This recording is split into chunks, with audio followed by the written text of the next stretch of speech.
Hello बच्चों, मैं आपकी हिंदी की अध्यापिका। मैंने बच्चों आपको पहली वीडियो में समास के बारे में बताया था, जिसमें मैंने आपको तीन समास के भेद बता दिए थे। जिसमें सबसे पहले हमने इसकी परिभाषा और इसका शाब्दिक अर्थ, समास के भेद भी बता दिए थे। चारे इनका ट्रिक भी बता दिया था कि आपने कैसे इनको याद करना है। ठीक है, ये हमारा हो गया। तो हम अब उसके बाद पहला, जैसे मैंने पहला बताया था, अभी अभी भाव समास, इसका भी मैंने पूरा आपको दे दिया था, लिख के दे दिया था पूरा।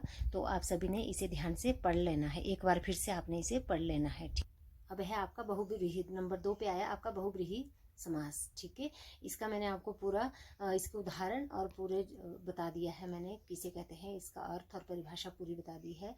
अब है तीसरा है तत्पुरुष समास। तत्पुरुष समास के भी मैंने आपको इसके पूरा उदाहरण देकर बता दिया है, पर हमने सबसे पहले इसके समास के भी जो तत्पुरुष समास के भी 6 भेद हैं, इसके भी आगे 6 भेद हैं। ठीक है, तत्पुरुष समास के 6 भेद हैं। इसमें सबसे पहला है कर्म तत्पुरुष समास, नंबर 2 है करण तत्पुरुष समास।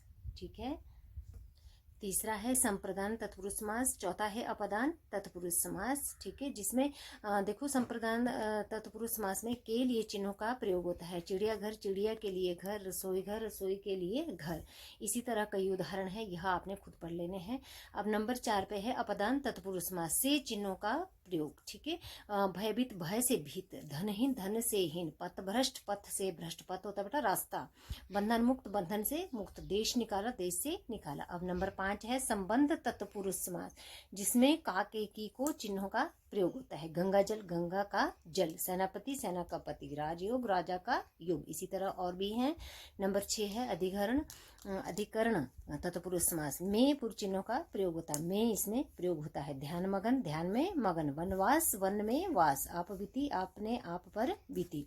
अब बच्चों हमने करना है चौथा समास, तो कर्मधारय समास, जिस समास का उत्तर पद प्रधान में विशेषण और विशेष अथवा अपमान और अपमय का संबंध होता है।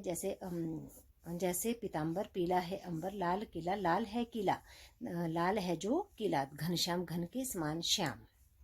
ठीक है, द्वंद्व समास, जिस समास के दोनों पद प्रधान हो और दोनों के बीच योजक चिन्हों का या आए तो द्वंद्व समास कहलाता है। योजक चिन्ह बेटा बच्चों ये है। ठीक है, इसे हम विपरीत भी कहते हैं। ठीक है, ये याद रखना अपने द्वंद्व समास में। ठीक है, जैसे हमारे द्वंद्व समास में है बेटा, उदाहरण है योजक चिन्ह का, जिसमें प्रयोग होता है दिन रात, घास फूस, माता पिता, आगे पीछे, नर नारी, हरिहर, सुख दुख, चला चल, दाल रोटी।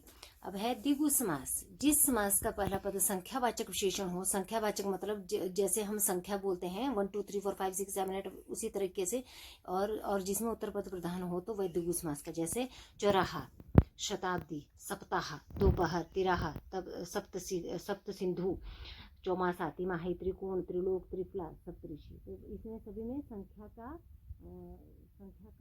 उच्चारण निकल रहा है, तो इसे हम क्या बोलेंगे, संख्या का वाचक विशेषण हो, इसे हम द्विगु समास कहते हैं। तो बच्चों धन्यवाद बहुत बहुत। अगर ये हिंदी का आपको अगर और भी वीडियो मिलेगी, इसके आगे मैं इसे बताऊंगी। तो अगर बच्चों आपको मेरी वीडियो पसंद आई हो तो आप मुझे सब्सक्राइब और लाइक जरूर